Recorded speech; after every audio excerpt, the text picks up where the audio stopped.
Welcome to Course 4, Foundation, Certified Supply Chain Professional, CSCP, course, by SPAO Academy. Topic 1, Supply Chains, Demand Management, and Forecasting. Section 4, Forecasting Fundamentals, Lesson 3, Quantitative Forecasting, Time Series. Quantitative Forecasting, Time Series.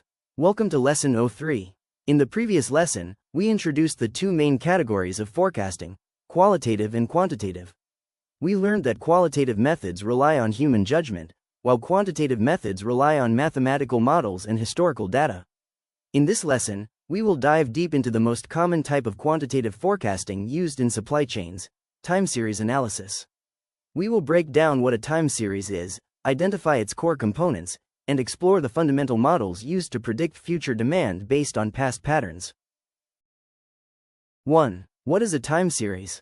A time series is simply a set of data points collected and recorded at successive, evenly spaced points in time. Think of it as a story of a variable told over time. For a supply chain professional, that variable is often demand. Examples of time series data: daily sales of a specific SKU, stock keeping unit, at a retail store. Weekly customer orders for a particular product. Monthly total revenue for a company. Quarterly electricity consumption for a factory. Yearly sales figures for an automobile model. The primary goal of time series analysis is to identify patterns within this historical data and then project those patterns into the future to create a forecast. 2. The four components of a time series. To build a good forecast, we must first understand what might be causing the demand to change. Most time series data can be broken down into four distinct components: a trend, T, definition, the long-term upward or downward movement in the data over an extended period. It represents the general direction of the series. Example: a new electric vehicle company sees its quarterly sales increasing by approximately 15% every year as brand awareness grows. This is a positive trend. Visual: a line sloping generally upwards or downwards on a graph. B. Seasonality, S, definition, a pattern that repeats at regular, predictable intervals within a calendar year. These fluctuations are caused by factors like weather, holidays, or customs. Key point: the pattern repeats within a fixed period, e.g., weekly, monthly, quarterly. Example: a retailer selling winter coats sees a spike in sales every October to January. An ice cream shop sees higher sales every June-August. A restaurant sees a surge in customers every Friday and Saturday night. Visual: a consistent, bumpy pattern that repeats at the same time each year or week. C. Cyclical, C, definition, fluctuations that repeat but are not of a fixed interval. These are longer-term waves, typically lasting more than a year, and are often related to the overall economy, business cycles, boom, recession, recovery. Key difference from seasonality: the length of a cycle is unpredictable and variable, while a seasonal pattern is fixed and predictable. Example: the boom in the housing market from the early 2000s until its crash in 2007-2008 was a cyclical upswing, followed by a cyclical downturn.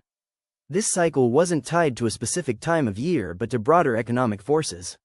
Note for beginners: in many introductory supply chain forecasting models, cyclical variations are often grouped with the random component or are assumed to be part of the trend, as they are difficult to predict with simple models. D-random variation, R, definition, the unexplained or residual component of the data.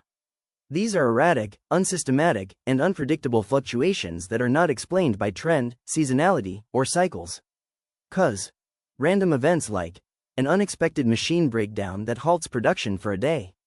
A one-time snowstorm that closes a warehouse. A sudden, short-lived viral social media post that boosts demand for a day.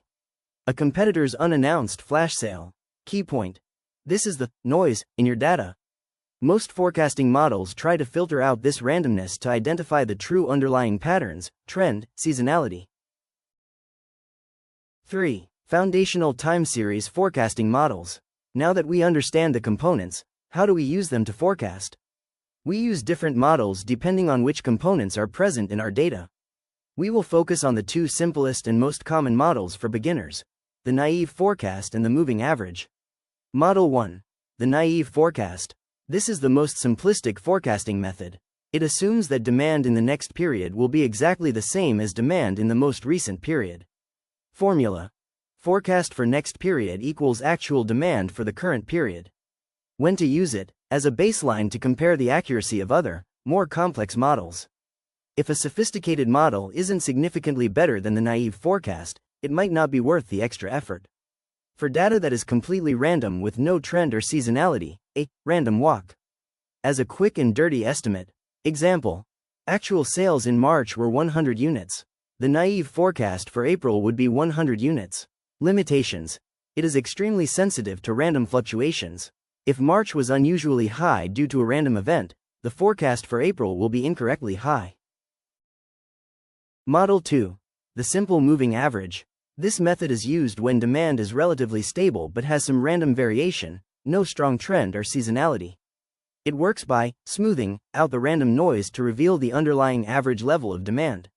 It does this by taking the average of demand for the last n periods. Formula: forecast equals average of actual demand for the last n periods, where n is the number of periods in the moving average. Choosing in the number of periods. This is a critical decision. Small n, e.g., 3-month moving average, the forecast is more responsive to recent changes in demand. It picks up on real shifts faster but is also more affected by random noise. Large n, e.g., 12-month moving average, the forecast is much smoother and more stable. It does a great job of filtering out random noise, but it is slow to react to real, fundamental changes in the demand level. Example: a small bakery wants to forecast daily donut sales.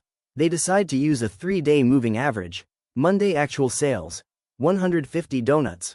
Tuesday actual sales, 160 donuts. Wednesday actual sales, 155 donuts. What is the forecast for Thursday using a 3-day moving average?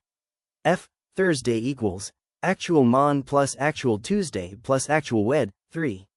F. Thursday equals 150 plus 160 plus 155, 3. F. Thursday equals 465 thirds. F. Thursday equals 155 donuts.